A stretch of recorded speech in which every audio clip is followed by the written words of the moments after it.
Hey Dynamo Nation, what's going on? My name is James.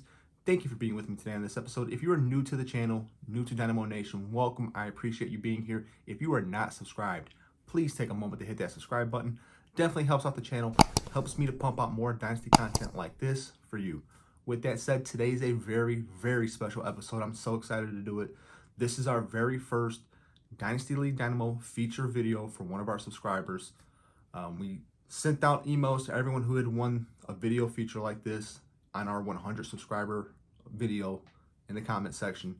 So this is our very first video. The person who won it asked me to remain anonymous, did not want their team name displayed or their YouTube handle displayed. That's totally fine. So you're not going to see that, but we're going to do a breakdown of the team. We're going to look at where you're strong, persons to trade, players to trade away, and just a little overall view of where I'm at with the team and what I would do moving forward. So with that said, let's get right into it. Let's throw our first table up here on the screen, and we're going to take a look at the structure of this league. This is a 12-team league.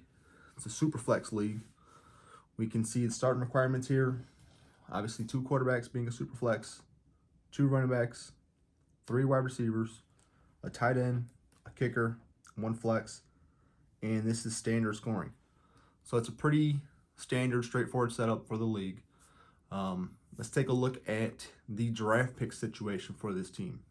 So we can see right here, this team has all their picks for the next 3 years, 2022, 23, 24. They let me know 2022's draft picks at the time of the submission was looking like they were going to fall between 107 to 109. So in a 12-team league, a nice mid-round pick, hopefully, to put us in position to get another elite piece to add to this team. So I'm going to throw this up. We're going to go over our core building blocks. So I took a look at this roster. Core building blocks, foundational pieces. This team is in a pretty good spot. We've got 3 very big names on this team already, especially for being a 12-league team. I like this, or 12-team league, excuse me. I like the structure of this team already. So let's throw it up. We take a look at it. We can see our cornerstone pieces. We got some big boys here. You know, Kyler Murray, for me, he's my number 3 quarterback in Dynasty rankings right now. So we are set there for our QB1. A.J. Brown, he's my number 5 wide receiver. So we have a top 5 wide receiver so far, a top 3 quarterback. We're looking really good right out the gate. You know, A.J. Brown is a stud. He's been dealing with injuries all year. But if you tuned in to Thursday Night Football, like, he was an absolute monster. And that's what he does. He wrecks things. He's a difference maker on the field when he's healthy, when he's playing. A.J. Brown, one of my favorite players in the NFL right now. And then DeAndre Swift. Swift is currently my number 2 Dynasty running back, especially in PPR formats. I know this is standard, but I think the sky is the limit for DeAndre Swift. He is so electric. I think the touchdowns are going to come. I think the yardage is going to come. He is a difference maker when he steps out into that field. You know, he's one of my favorite young running backs in the league. He's only 22. He's right up there. You know, I've seen him go between 2 and 4 in most formats in terms of running backs, especially in the dynasty settings. I think this team has a great foundation, and it's spread pretty evenly, which is awesome. You have your quarterback, receiver, and running back. You have building blocks in all 3 tiers. That's great. We're not there with the tight end. Obviously, there's 4 tiers on offense, but you have 3 of the 4 locked down. That allows you the flexibility to kind of build and go best player available in every move that you make moving forward. So you're in a great spot considering those factors right there. So next graph we're going to throw up here, we are going to look at the next wave of players. These are going to be players that can help you build long-term. These are players that are right below, you know, that cornerstone piece. And maybe a season or 2 they can turn into that. Or maybe these are players that we can trade. You know, maybe in a 2-for-1 deal, 2 of these guys to get another cornerstone piece. So let's throw that up. We can take a look at it together. So this next wave has some very nice names. A lot of young players. And for me, players to be in the next wave, they need to be young, obviously. And these are players we're going to keep for now. I wanted to emphasize that. If we can get a really good deal to add another cornerstone piece in a 2-for-1 deal, we're going to take that. But let's get to it. Jalen Waddle. What can I say? He's one of the best rookie wide receivers this season. He has been electric. He looks like he's going to be a stud. Out of this entire list, he'd be the name I'd be keeping the most. He's probably going to turn into one of those cornerstone receivers. You look at A.J. Brown, Jalen Waddle, you have a great 1-2 punch. Travis Etienne, let's see what happens. Urban Meyer's gone. They do have James Robinson. I don't think he's going away, but so many teams are going to 2 RBs. Etienne could turn into a nice running back for you. Miles Sanders has dealt with injuries. He's hot right now. Out of this entire list, he'd probably be the one that I would be looking to move from this list just based on injury history. He has had trouble staying on the field. They do have a lot of young running backs on that team.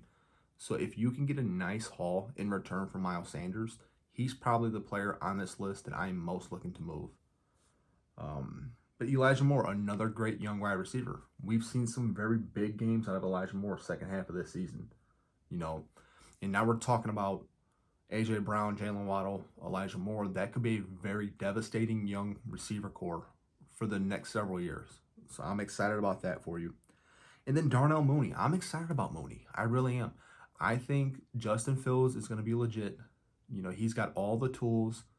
He has a natural rapport with Mooney already. 100%. I think that's going to be his wide receiver 1 next season. And as Fields gets better, his value and his stock on the field is going to continue to rise. Mooney is a player to watch. 100%. And then Noah Fant.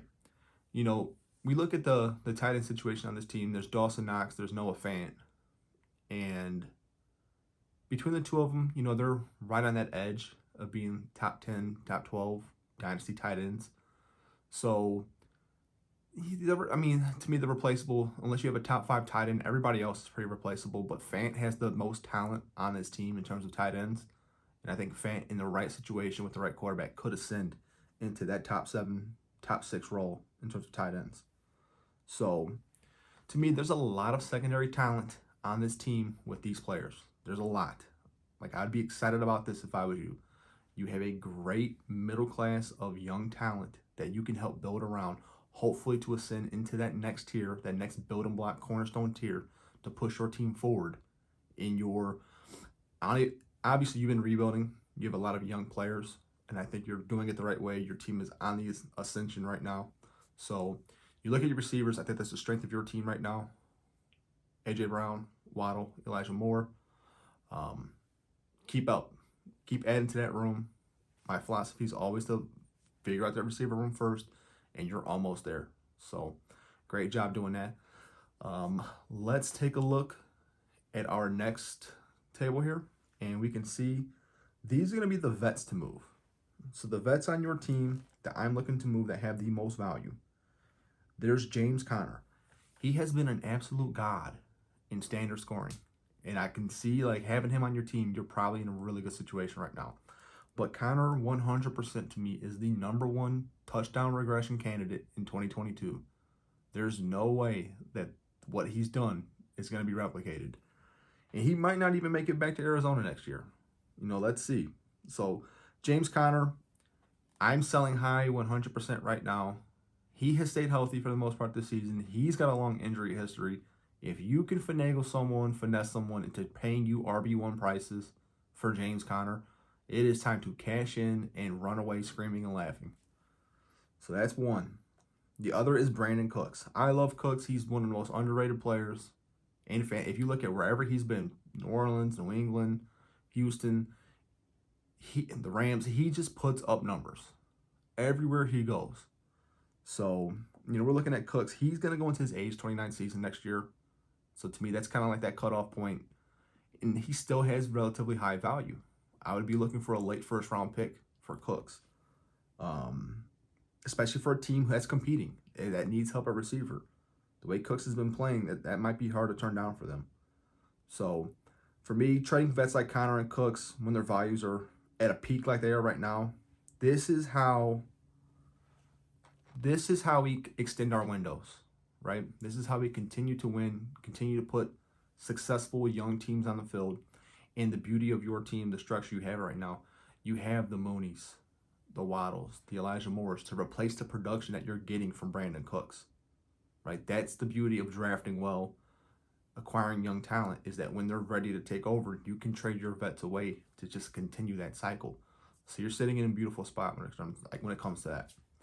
So move to our next slide, and I'm going to show you, like, these are the vets that you are never going to get what they're worth in terms of a trade. All right. I got 2 players on this list for you. We've got Derek Carr, who is your second quarterback, and he is an amazing second quarterback in a 2QB league. You're sitting pretty with Kyler Murray and Derek Carr. And then the second's Allen Robinson. Robinson has been a very good wide receiver in fantasy for several years. He has bottomed out this season. Is it due to age? Is it due to circumstances? It's probably a little bit of both. But for me, you're going to be, if you try to trade Allen Robinson right now, you are going to be getting such lowballed offers, rightfully so in a way, based on recent production, based on his age, that it makes no sense to move him right now. You're going to have to wait for free agency, wait for him to land in a great spot. Hopefully he lands in a great spot. You can see I put up, like, we need to pray to the fantasy gods that Allen Robinson lands in a great spot. Once he does, I am selling the hype bump immediately. There's always a hype bump whenever a player lands with a new team. Always. And the moment that A-Rob lands in a new spot, lands in a great situation, you need to abort mission. Abort mission. Flip him. Get as much as you possibly can.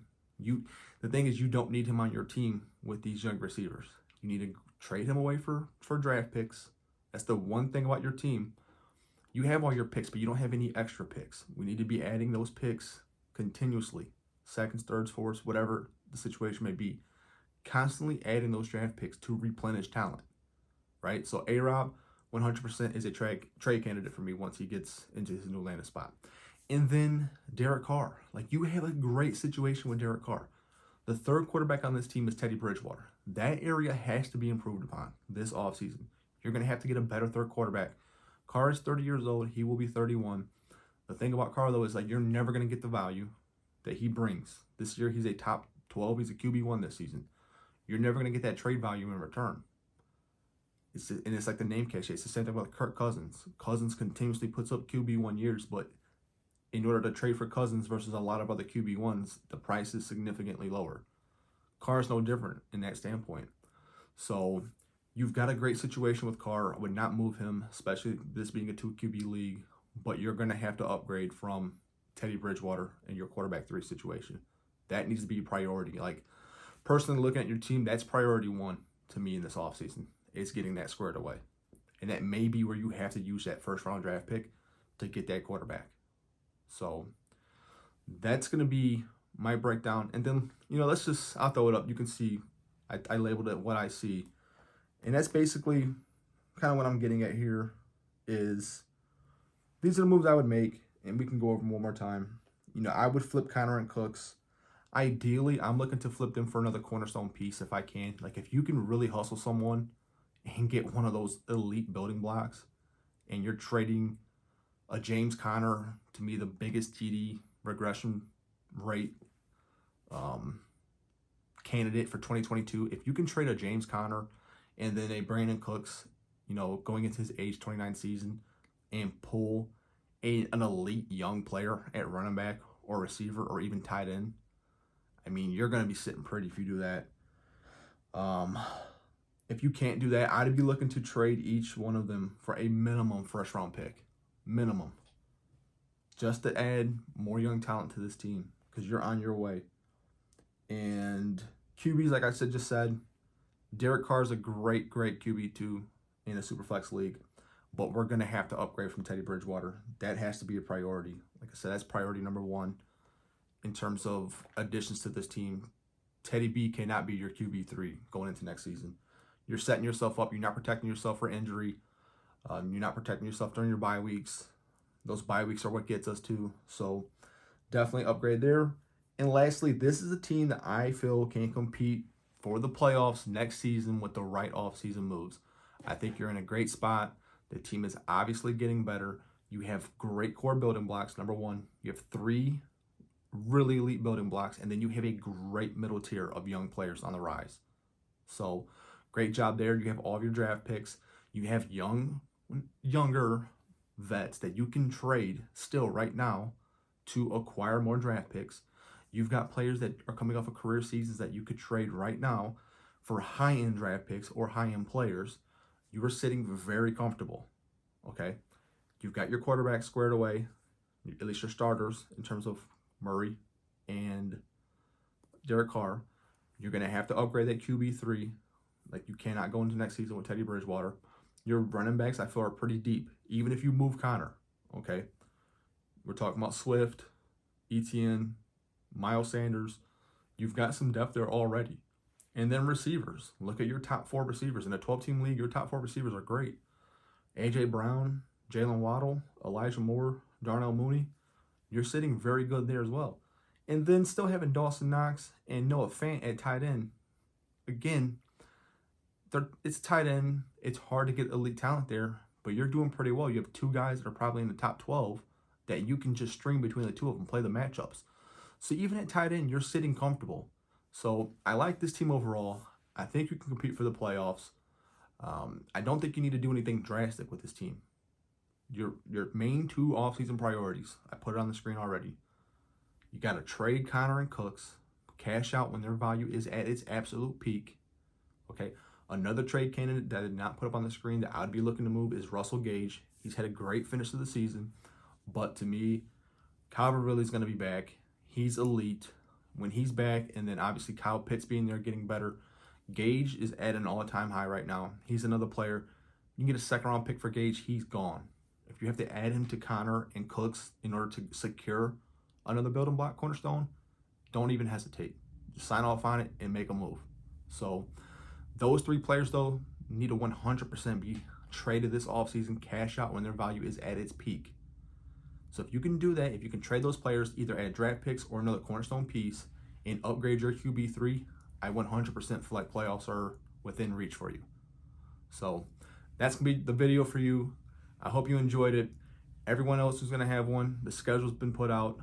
I'll do the same way, same concept. If you do not wish to be named, please let me know now. That way I can go through and make the necessary adjustments. So, all right, Dynamo Nation, that's going to be the video. Hope everyone has a great Christmas, happy holidays, and I will see you next time. See ya.